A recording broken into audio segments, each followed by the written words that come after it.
This channel does not promote any violent, harmful, or illegal activities. All content provided by this channel is meant for an educational purpose only. যে খবর আমরা নজর রেখেছি, কমিশনের পর্যবেক্ষক C মুরুগানের গাড়িতে হামলার অভিযোগ।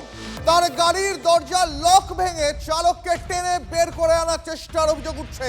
এসআইআর শুনানি পর্বে তুমুল উত্তেজনা মগরাহাটে। দেখুন সেই ছবি।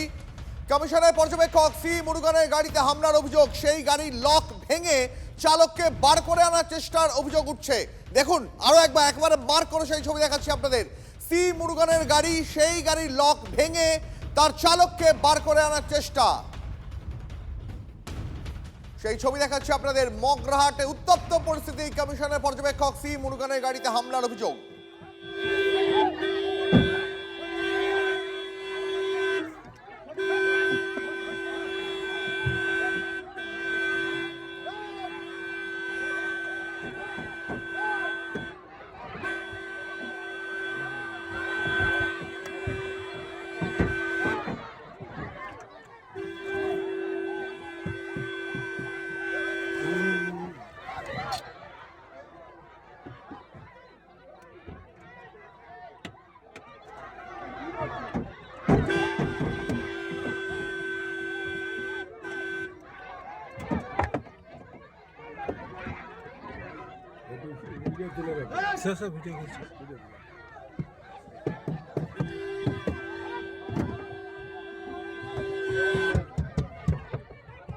যে ছবি আপনাদের এই মুহূর্তে দেখাচ্ছি, গাড়ির ভিতর থেকে তোলা এক্সক্লুসিভ ভিডিও দেখাচ্ছি এই মুহূর্তে আপনাদের, যেখানে কমিশনের পর্যবেক্ষক সি মুরুগানের গাড়িতে হামলার অভিযোগ। দেখতেই পাচ্ছেন কিভাবে তার গাড়িকে ঘিরে বিক্ষোভ দেখানো হচ্ছে। সেখানে বাচ্চা কোলে মহিলারাও, তারাও রয়েছেন এই বিক্ষোভে। তারা ঘিরে ধরেছেন সি মুরুগানের গাড়ি। তাদের অভিযোগ, কেন প্রবীণ অসুস্থদের কেন শুনানিতে হাজিরা দিতে হবে, কেন বাড়িতে যাওয়া হবে না, কেন বাড়িতে যাবে না কমিশনের তরফে, বাড়িতে কেন শুনানির ব্যবস্থা হবে না। এই অভিযোগে কমিশনের পর্যবেক্ষক সি মুরুগানের গাড়িতে হামলার অভিযোগ। শুধু তাই নয়, দরজা লক ভেঙে গাড়ির চালককে টেনে বের করে আনার চেষ্টার অভিযোগ। গাড়ির ভিতর থেকে তোলা যে ছবি, যে ভিডিও এক্সক্লুসিভ, সেই ভিডিও দেখাচ্ছি আপনাদের। দেখুন কিভাবে মগরাহাটে মুরুগানের গাড়িকে ঘিরে বিক্ষোভ। আমাদের প্রতিনিধি শুভেন্দু রয়েছেন আমাদের সঙ্গে। শুভেন্দু, যে ছবি আমরা এই মুহূর্তে দেখতে পাচ্ছি, মগরাহাটে তুমুল উত্তেজনার মুহূর্তের ছবি। একেবারেই আজকে সকালে থেকে মরুগঞ্জকে ঘিরে ধরে দফায় দফায় বিক্ষোভ চলেছে। তোমাকে জানিয়ে রাখবো, মগরাহাট 1 নম্বর ব্লকের সিরাকলে একটি হিয়ারিং সেন্টারের সামনে, সেখানে কিন্তু বিএলও 2দেরকে কেন হিয়ারিং সেন্টারে ঢুকতে দেওয়া হবে না, কেন প্রবীণ এবং বয়স্ক ভোটারদের বাড়িতে গিয়ে হিয়ারিং হবে না, তার দাবিতে যেমন বিক্ষোভ দেখায়। এর পাশাপাশি যখন তিনি মগরাহাট 2 নম্বর বিডিও অফিসে আসলেন, তখন কিন্তু কয়েকশো মহিলা গোটা বিডিও অফিস ঘিরে ধরে। সেই সময় কিন্তু মরুগঞ্জ ভিতরে ছিলেন। যখন তিনি বেরিয়ে আসছিলেন, তার গাড়ির উপরে কিন্তু হামলা চালানো হয়, তার গাড়ির লক ভেঙে দেওয়া হয়, চালককে ভেতর থেকে টেনে বের করে নেওয়ার চেষ্টার অভিযোগ তোলা হয়। চালক কিন্তু নিরাপত্তার অভাব বোধ করছে। তবে স্থানীয় পুলিশ প্রশাসন নিরাপত্তা দেওয়ার চেষ্টা করলেও, তার কর্মসূচির আগাম কর্মসূচির নির্দেশ দেওয়া থাকলেও এবং জানানো থাকলেও জেলা প্রশাসনের কাছে, কেন তাকে নিরাপত্তা দেওয়া হয়নি, সেটা নিয়ে কিন্তু প্রশ্ন উঠতে শুরু করেছে। এই মুহূর্তে মরুগঞ্জ তিনি মগরাহাট থেকে বেরিয়ে উল্টির দিকে রওনা দিয়েছেন। তবে তিনি এই বিষয়টা নিয়ে নির্বাচন কমিশনের কাছে রিপোর্ট দেবেন বলে তিনি জানিয়েছেন। তবে তার গাড়ির চালক, তিনি কিন্তু নিরাপত্তার অভাবের বোধের কথা। শুভেন্দু, আমাদের সঙ্গে থাকো, একবার দর্শকদের শোনাই পর্যবেক্ষক সি মুরুগান তিনি কি বলছেন, এবং তার গাড়ির চালক, যেমনটা তুমি বললে নিরাপত্তার অভাব বোধ করছে বলে অভিযোগ করছেন, তার বক্তব্য শোনাবো। স্যার, দেখে কি কতটা কি মনে হয় স্যার? বলছিলাম মগরাহাটের কতজনকে বাদ করলো বা কি একটু জানাবেন? ওই ডিটেলটা আপনি ওর কাছ থেকে নেবেন। আমি আজকে তো হিয়ারিংটা দেখতে আসছি। আপনার গাড়ির লক ভেঙে দেওয়ার একটা অভিযোগ উঠছে। আপনারা দেখেছিলেন তো? হ্যাঁ, দেখলাম। মানে কি বিক্ষোভকারীরা কি টেনে বের করার চেষ্টা করেছিল? স্যার, আপনার গাড়ির লক দেখা গেল ভাঙা, কি বলবেন? আপনারা দেখেছিলেন, আর কি বলবো? মানে এটা কি আমার বলার কিছু নাই। কি বের করে নেওয়ার চেষ্টা চলছিল কোনোভাবে? আমার বলার কিছু নেই। আমি ইলেকশন কমিশন নির্দেশে কাজ করতে এসেছি, আমি কাজ করে যাচ্ছি। তারপরে তো কি করেছে এটা তো আমি রিপোর্ট করবো। আমরা আসাতে ভিডিও ব্লক টুতে আপনার এই মগরাহাটে টু ওখানে পুরো মহিলারা এত ক্রস করে গাড়ি মেরেছে এমনভাবে, লাস্টে তো এখানে হাত দিয়ে পুরো একদম ভেঙে লক দিয়ে দিল। স্যার তো ওটা দেখলেন। এখানে এবার পুলিশ ফোর্স তো আগে থেকে আমরা পাইনি সেইভাবে, অতটা প্রোটেকশন। আমরা ডিআইবিকে কল করে দিয়ে আমরা এসেছিলাম, কিন্তু কোনো প্রোটেকশন এখন দেয়নি। লোকাল থানা এখন আমাদের প্রোটেকশন দিচ্ছে, যেটা এসপিকে দেওয়া দরকার সেটা তো করেনি এখন পর্যন্ত। জেলা প্রশাসন কি সহযোগিতা করছে না? এই যে আপনারা যে পুরো নেগলেক্ট করছেন এই আর কি। কতটা আতঙ্কে, নিরাপত্তার অভাব আপাতত করছি তো, কেননা এখানে এখন লোকাল থানা তো রয়েছে, এখন যতটা হয় দেখা যাক কতটা কি প্রোটেকশন পাওয়া যাচ্ছে না যাচ্ছে। নিরাপত্তার অভাব বোধ করছেন আপনারা? অবশ্যই, এখন তো কাজ এখানে এই জোনটাতে তো পাচ্ছি এখন নিরাপত্তা একটা এক্সের জন্য। আপনাদের বক্তব্য শোনালাম, যেখানে সি মুরুগান তিনি বলছেন যে কাজের জন্য এসেছি সেই কাজ করেই যাব। কমিশনের পর্যবেক্ষক সি মুরুগানের গাড়িতে মগরাহাটে হামলার অভিযোগ, দরজার লক ভেঙে গাড়ি চালককে টেনে বের করে আনার চেষ্টার অভিযোগ। এসআইআর শুনানি পর্বে তুমুল উত্তেজনা মগরাহাটে। গাড়ির চালক তিনি অভিযোগ করছেন তিনি নিরাপত্তার অভাব বোধ করছেন, স্থানীয় প্রশাসন সহযোগিতা করছেন না।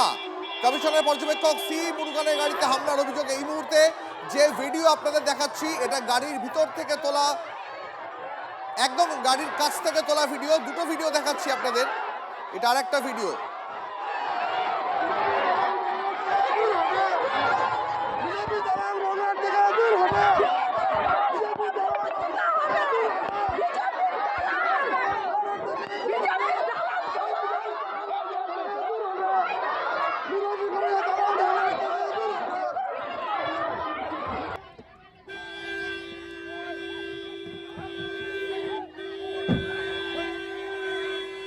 দেখুন এই মুহূর্তে আরো একটা ভিডিও দেখাচ্ছি আপনাদের, দুরকম একেবারে দুটো ফ্রেমে ছবি দেখাচ্ছি আপনাদের। একটা একদম গাড়ির কাছ থেকে তোলা ছবি, আর একটা গাড়ির ভিতর থেকে তোলা ছবি। এবার যে ছবিটা দেখাচ্ছি এটা গাড়ির ভিতর থেকে তোলা। পর্যবেক্ষক সি মুরুগানের গাড়িতে হামলার অভিযোগ, শুধু তাই নয় তার গাড়ি ঘিরে বিক্ষোভ দেখান অনেককে মিলে।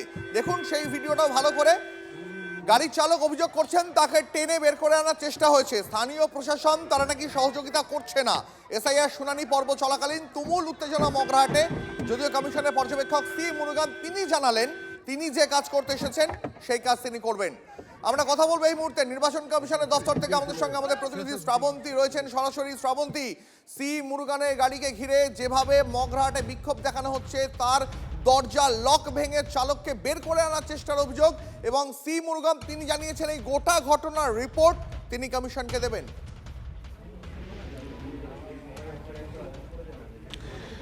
দীপ, এই নিয়ে দ্বিতীয়বার ফলতার পরে সি মুরুগান আজকে যখন মগরাহাটে গেছেন, তারপর প্রথমে থেকেই দফায় দফায় এই বিক্ষোভের মুখে তিনি পড়ছেন। এরপরে বেশ কিছু প্রশ্ন সামনে আসছে। এই বিক্ষোভের পরেও তিনি এই মুহূর্তে আমরা যেটুকুনি খবর পাচ্ছি শেষ পর্যন্ত তিনি যাচ্ছেন দক্ষিণ চব্বিশ পরগনার কুলপির উদ্দেশ্যে, অর্থাৎ মগরাহাট থেকে সরাসরি কুলপির দিকে যাচ্ছেন। বারবার বিক্ষোভের মুখে কেন পড়ছেন সি মুরুগান? এর আগে যখন ফলতার বিক্ষোভের পরে তিনি রিপোর্ট পাঠিয়েছিলেন কমিশনের দফতরে, ফের আজকের যখন তিনি যাবেন সেই সময় বিক্ষোভ হতে পারে এই আঁচ পেয়ে গতকাল রাতেই তিনি জেলা শাসকের দফতরে ফোন করেছিলেন, জানিয়েছিলেন তিনি সেখানে যাচ্ছেন। গতকাল আশ্বাস দেওয়ার পরেও আজকে সকালবেলা তাকে কোনো রকম পাইলট কার দেওয়া হবে না বলে জানিয়ে দেয় জেলা প্রশাসন।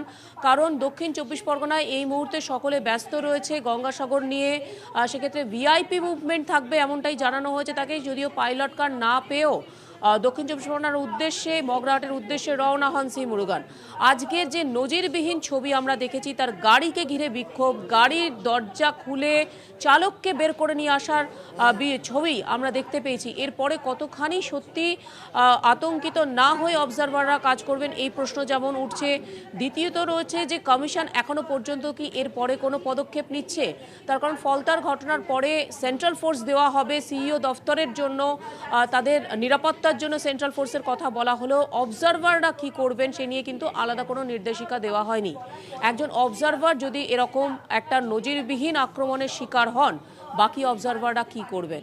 মুরুগান আরও প্রশ্ন তুলেছেন যে একমাত্র তাঁকেই বিভিন্ন জায়গায় কেন বিক্ষোভের শিকার হতে হচ্ছে, তাহলে কি দক্ষিণ চব্বিশ পরগনায় এমন কিছু রয়েছে যেখানে তিনি সেই মৌচাকে হাত দিয়েছেন বলেই তাকে বিক্ষোভের মুখে পড়তে হয়েছে? এই সমস্ত বিষয় নিয়ে তিনি আপাতত কমিশনের কাছে রিপোর্ট দিচ্ছেন। কমিশনের কাছে এই রিপোর্ট যাবতীয় বিষয় তিনি পাঠাবেন। তবে নিঃসন্দেহে অভিযোগ একেবারে মুরুগানের গাড়ি চালক করছেন যে স্থানীয় প্রশাসন সহযোগিতা করছে না। এমন অভিযোগও তুলছেন তার গাড়ির চালক, কারণ যেভাবে তার গাড়িকে ঘিরে ধরে বিক্ষোভ দেখানো হচ্ছে, যে কজন পুলিশকে দেখতে পাওয়া যাচ্ছে তারা কার্যত এই ভিড়ের সামনে বা এই মবের সামনে, আমি যদি বলি, কার্যত অসহায়। ঠিক তাই, এবং যেখানে তাদের নিরাপত্তা দেবার কথা রয়েছে, গতকাল সেই আশ্বাস দেবার পরেও কমিশনের পর্যবেক্ষক যাচ্ছেন, তারপরে তাকে কোনো রকম পুলিশের নিরাপত্তা দেওয়া হয়নি, তাহলে কি কোথাও গিয়ে একটা শস্যের মধ্যে ভূত, যেটা বারবার এখানকার বিরোধী দলের পক্ষ থেকে বলা হয় যে পুলিশ কার কথায় কাজ করছে, এই প্রশ্ন কিন্তু আরেকবার আসছে। দ্বিতীয়ত হচ্ছে সবেমাত্র হিয়ারিং পর্ব শুরু হয়েছে, অবজারভার হিসেবে তারা যে কোনো জায়গায় যেতে পারেন নিজেদের যে জায়গার দায়িত্বে রয়েছে, তাহলে এখনই যদি তার চালককে এরকমভাবে টেনে বের করে নিয়ে আসা হয়, তাহলে পর্যবেক্ষকরা কতখানি নিরাপদ, এই প্রশ্ন উঠে আসছে। এবং এটা যদি এসআইআর আবহে হয়, একবার আসি, অন্য পক্ষ অর্থাৎ যারা বিক্ষোভ দেখাচ্ছেন তারা অভিযোগ করছেন কেন বয়স্কদের, প্রবীণদের তাদের ফিজিক্যালি শুনানি কেন্দ্রে আসতে হবে, কেন বাড়িতে শুনানির ব্যবস্থা কমিশন করবে না? দীপ, গোটা রাজ্য জুড়ে হিয়ারিং চলছে, সেখানে প্রত্যেকটা মানুষ এই একই প্রশ্ন রেখেছেন, কিন্তু এরকম বিক্ষোভের মুখে কি পড়েছেন? যেখানে যেখানে হিয়ারিং চলছে সেখানে আজকে সকালে যারা ডিউটি করতে গেছিলেন, অর্থাৎ মাইক্রো অবজারভার হতে পারেন, বিএলও হতে পারেন, কমিশনের একাধিক কর্তারা রয়েছেন, ইআরও হতে পারেন, এইআরও হতে পারেন, তাদেরকে ঘিরে কি এরকম বিক্ষোভ কোথাও দেখা গেছে?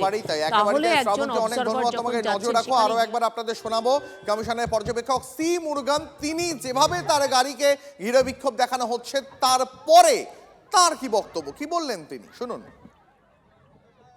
বিক্ষোভ কেন দেখাচ্ছেন বারে বারে? এটা ওনাদেরকে জিজ্ঞাসা করুন।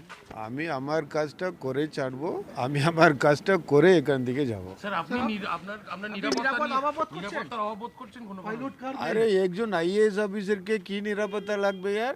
আমি তো ইন্ডিয়ান অ্যাডমিনিস্ট্রেটিভ সার্ভিস অফিসার, আমাকে তো ইলেকশন কমিশন পাঠাচ্ছে, আমি আমার কাজটা করতে এসেছি, আমি আমার কাজটা করে ছাড়বো। স্যার, দু জায়গায় বাধার মুখে পড়লেন স্যার।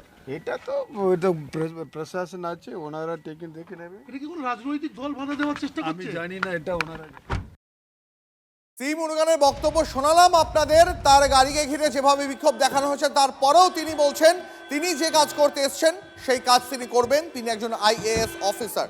আপনাদের শোনাবো এই ঘটনাকে কেন্দ্র করে, মানে মগরাহাটে যেভাবে নজিরবিহীন বিক্ষোভের মুখে পড়তে হলো কমিশনের পর্যবেক্ষককে, তারপর রাজনৈতিক মহল কি বলছে তৃণমূল, পাল্টা কি বলছে বিজেপি।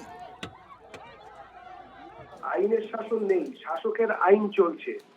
এই জঙ্গলরাজের পরিসমাপ্তি চাই। সবাই জানে যে এই পরিস্থিতিতে সারা ভারতবর্ষের সমস্ত রাজ্য যেখানে সাংবিধানিক পদমর্যাদাকে কখনোই উল্লঙ্ঘ করা হয় না, পশ্চিমবঙ্গ একমাত্র তার জ্বলন্ত ব্যতিক্রম। পশ্চিমবঙ্গ ভারত রাষ্ট্রে সাংবিধানিক সমস্ত স্থিতিকে দুমড়ে দিয়ে এই ব্যবস্থা চালাচ্ছে তৃণমূল সরকার। তৃণমূলের পতন অবশ্যম্ভাবী। ওরা জানে যে ওরা হেরে গেছে, ওরা হারছে, ওরা হারবে। পশ্চিমবঙ্গের মানুষ আসন্ন ভোটে তৃণমূলকে ভোট দিয়ে হারাবে গণতান্ত্রিক পদ্ধতিতে। বিক্ষোভ তো দেখাবেই মানুষ।